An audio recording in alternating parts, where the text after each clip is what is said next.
नमस्कार। देखते देखते एक हफ्ता यूं निकल गया। मैं उमा शर्मा फिर से काफ़ी बातें करने के लिए आपके सामने आई हूँ।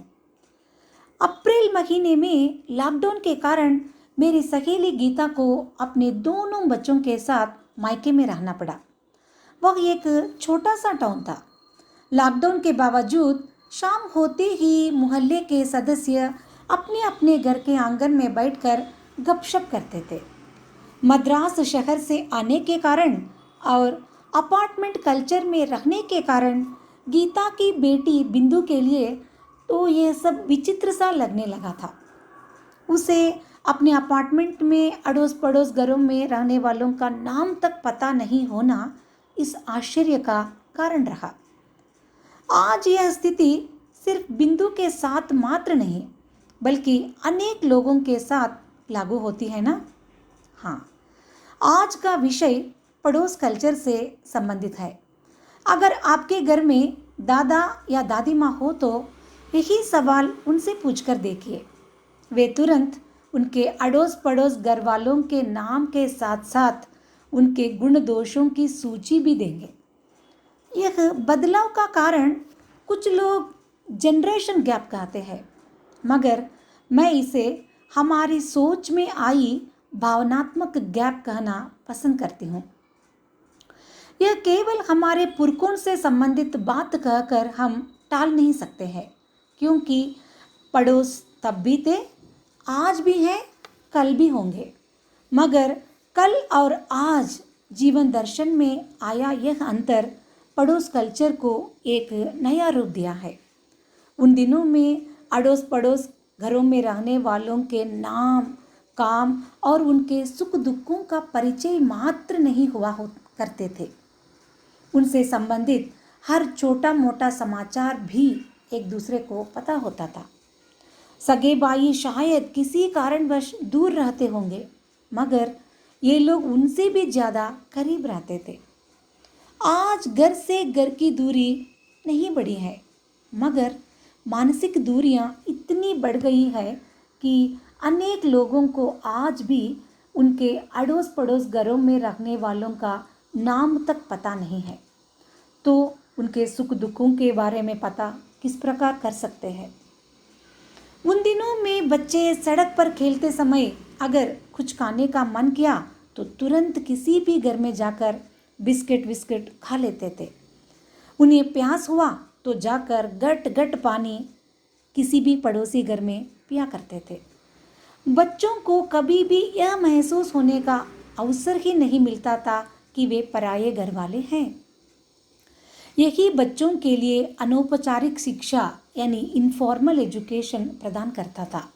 और स्त्रियां भी इतनी मिलजुल कर बहसें भी करती थी, बातें भी करती थी और शक्कर से लेकर कॉफ़ी पाउडर तक कटोरियों का आदान प्रदान अक्सर हुआ करता था। ऐसी बात नहीं है कि वे उन चीज़ों को तुरंत नहीं खरीद सकते थे, मगर पड़ोस को अपने घर का ही एक अंग समझने की भावना अहमवादी प्रवृत्ति से उन्हें दूर रखती थी। और कभी पड़ोस घर वाले कहीं यात्रा पर जाते हैं तब उनकी घर की निगरानी करना, उनके लिए आए हुए पत्रों को सुरक्षित रखकर उनके हाथ में थमा देना आदि पड़ोसों के प्रति स्नेह सौहार्द का प्रतीक रहता था। सिर्फ सुख के समय में वे भागीदार नहीं होते थे, मुश्किलों में भी एक दूसरे के लिए मानसिक समर्थन वे दिया करते थे। पड़ोस के घर में शादी जैसे शुभारंभ के लिए तो हाथ बटोरते ही थे, मगर मोहल्ले में कोई स्वर्गस्थ हो जाता है तो जब तक अंत्य संस्कार नहीं होता तब तक मोहल्ले में रहने वाले किसी भी घर में चूल्हा नहीं जलता था। शाम को बिजली के अभाव में वे सब अपने अपने आंगन में बैठकर गीत गाना, चुटकुले सुनाना आज भी अनेक गांवों में पाया जाता है।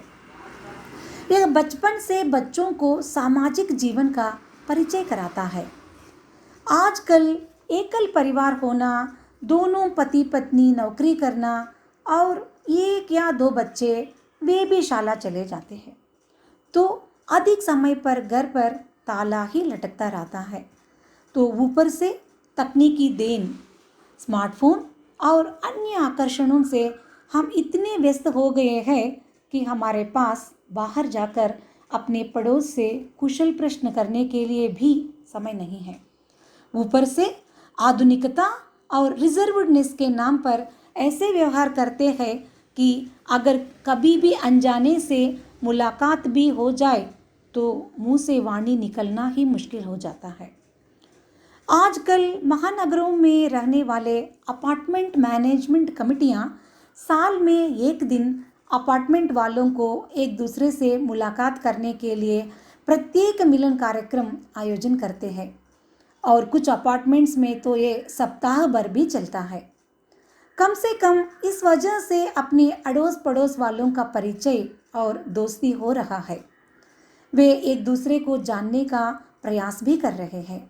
बच्चों को नए दोस्त मिल जाते हैं। आज हमें अपनी नज़रियों को विस्तृत करके देखने का समय आया है।